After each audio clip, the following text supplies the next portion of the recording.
Matapos naman mapinsala ng lindol noong Lunes, balik operasyon na mamayang hapon ang Clark International Airport. At may ulat on the spot si Isa Avendaño Umali ng Super Radio DZBB. Isa? Connie, papalitan na ng Clark International Airport ang kanilang kontraktor para sa pagkukumpuni ng paliparan na napinsala ng magnitude 6.1 na lindol.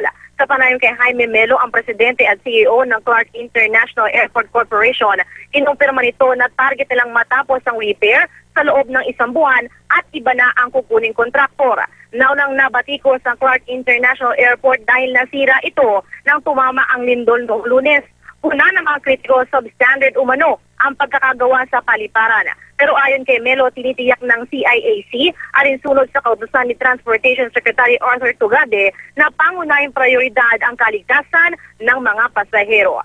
Sa ngayon, lahat ng gasto sa repair ay sinasagot ng CIAC at posibleng papanagutin nila ang kontraktor kapag napatunayang substandard ang pagkakagawa sa airport. Samantalang fully operational na ang Clark International Airport mamayang alas 4 ng hapon. Ayon kay Melo, ligtas ang paliparan para gamitin. Ito ay makalipas ang 48 oras na repair.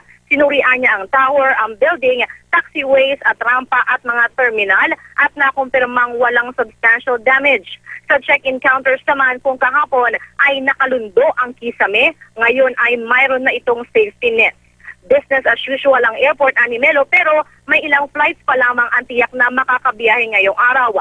Siniguro naman ni Melo na tuloy-tuloy ang pagbabalik sa scheduled flights. Payo naman niya sa mga pasero, i-check muna ang flight information bago magtungo sa paliparan. Ayon pa kay Melo, sa Biyernes ay inaasahan ang balik na sa normal ang mga flights at isang buwan lahat ng mga nasira sa paliparan ay maisasaayos na.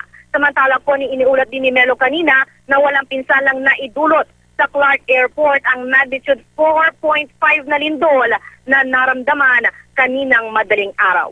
Ang inyong kapuso, Isa Avendaño Umali ng GMA Super Radio DZBB, nag-uulat para sa Balitang Hali.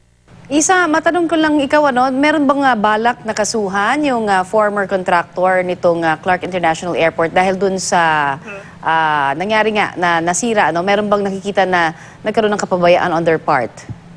Connie, nabanggit kanina ni Jaime Melo, ang presidente nga at ang CEO ng CIAC, na nakikipag-ugnayan na yung kanilang legal team sa nabanggit na kontraktor. Tinitingnan na rin yung mga kontrata na nagawa pala 6 na taon na ang nakalilipas. Pero sa ngayon, sinabi ni Melo nakatutok ang Clark International Airport Corporation sa pagkukumpuni ng paliparan para maserbisyuhan ang kanilang mga pasahero.